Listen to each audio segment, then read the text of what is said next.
On March 25th, the UFC returns to San Antonio, Texas. Vera versus Sandhagen, and I happen to be talking to one of the welterweights that'll be competing on that card. He joins me today. His name is Preston Parsons. Preston, thank you so much for being here. No problem at all. It's an honor to be on. Well, it's an honor to have you on, and I have to tell you, you are an exciting guy. I like watching you fight. I think of you. I think of submissions right away. I think about a guy that you don't want to spend a lot of time on the ground with. I have to get your thoughts on your opponent, Trevin Giles. This is a guy that I feel if you write down like 30 welterweights in the UFC, most people probably aren't going to include him on that top 30. But I'm telling you, this guy is incredibly dangerous. He's fought some of the best contenders in the UFC. I'd love to get your take on your opponent. Yes, sir. I agree. He's had 10 fights in the UFC, and I've definitely been studying those fights quite a bit. He's fought at 205. He's fought at middleweight, and I think he's fought 2 times at welterweight so far. So this will be his 3rd fight at welterweight. His last fight was actually against a guy that I was scheduled to fight, but he got COVID, so he had to pull out a week out. He seems like a good opponent. He's tough. He's fought some good guys, and again, he's fought at heavier weight classes. So that's one thing I've been looking at. I'm definitely preparing for it as much as possible. He's a bigger guy, 6 foot, maybe 6'1". And again, he's fought at the higher weight classes, so I'm sure that's he might be a little bigger, but we both have to make that 170. So I'm not the biggest welterweight in the world. I fought at 155 for all my amateur fights and my first 2 pro fights, and then me and Perry had a catch weight at 160. So I'm looking maybe to go back down to 55 later on in the future. Definitely want to make a trip out to the UFC PI and talk to the professionals and see if that's even in the question, because that's quite a big cut for me, and I'm not a huge fan of cutting weight. I walk around 185, 86. So let's talk about what you need to do for this bout. I think of grappling when I think of you. Like, I think of submission offense. I think about a scrappy guy that can pretty much do a little bit of everything. But in your mind, I'm not going to ask you about game plans. It's a cliche, boring question. But just generally speaking, when you and your coaches are just kind of talking about this matchup, like, what are some of the key things that you think you're going to need to do to get a win over an opponent of this caliber? Definitely stay in his face the entire fight, make it exciting right off the bat. I am going to try to pressure him. I definitely believe in my striking, but again, I'm going to be trying to get him to the ground. If he gets up, get him back there, make sure I do some damage on his way up. But ultimately, I see me getting the win, whether it be TKO, submission, or a knockout would be great. I definitely haven't showcased all my striking that I'm capable of in the UFC yet, but I'm definitely capable of striking very well. Most of his wins, it seems, have been on the feet. So we're definitely watching a lot of tape, me and my coaches and my training partners. Preston, one of the reasons why I wanted to have you on my show is because a lot of the people that watch my show are fighters. A lot of these guys are local fighters, amateur fighters. You're the type of guy I wanted to have on because your story is really interesting. You go from headlining a local card in Jacksonville, and then 5 weeks later, you're fighting Daniel Rodriguez in the UFC.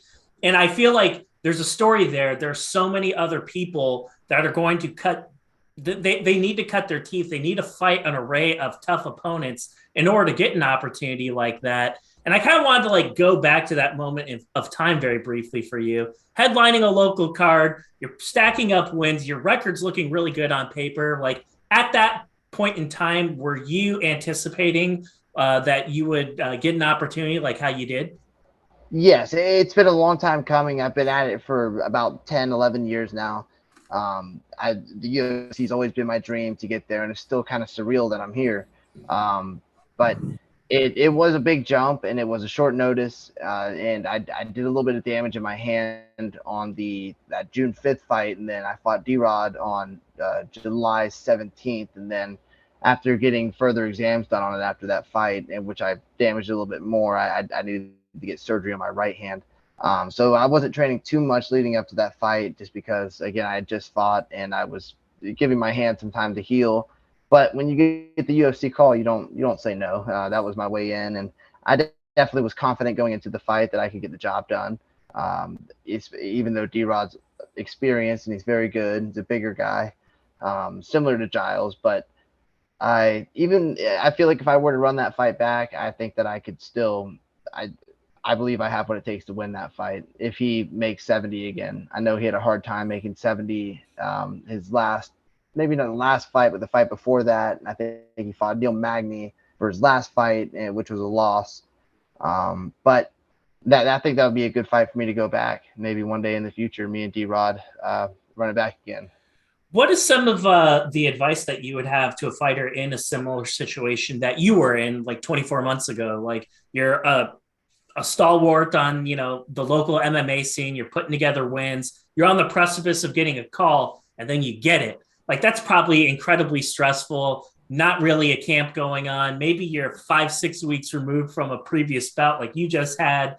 You're getting an opportunity against a name opponent, and you're probably not 100% physically or mentally. Like, talk about going through a gauntlet. Like, completely understand you got to do what you got to do. But if there was like a teammate or somebody that you knew that was going through something similar, like what are some of the things that you would share with them based off of what you learned?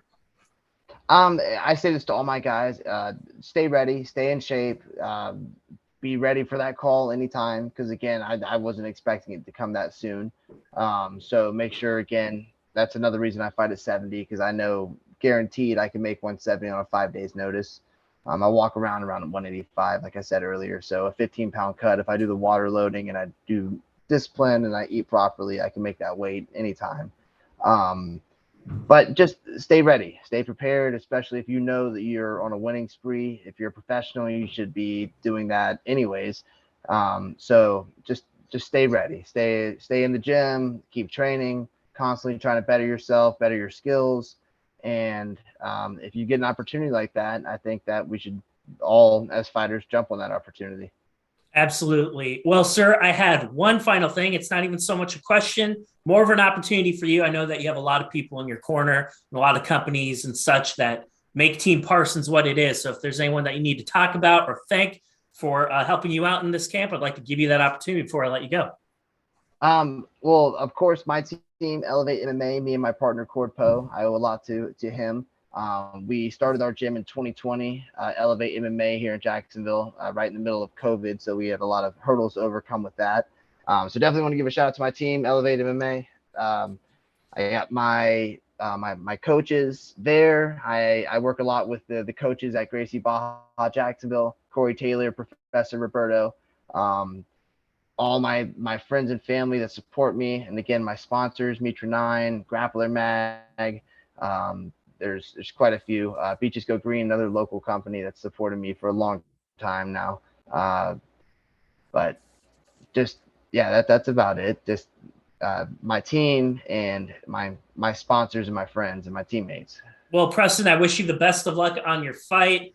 Make sure you guys tune into this one. This is one of the fights that I have circled on this card. It's going to be very, very exciting. Two very, very skilled, high-level guys going at it. I wish you the best of luck. Thanks for being on my show. No problem at all. Anytime. Thank you for having me.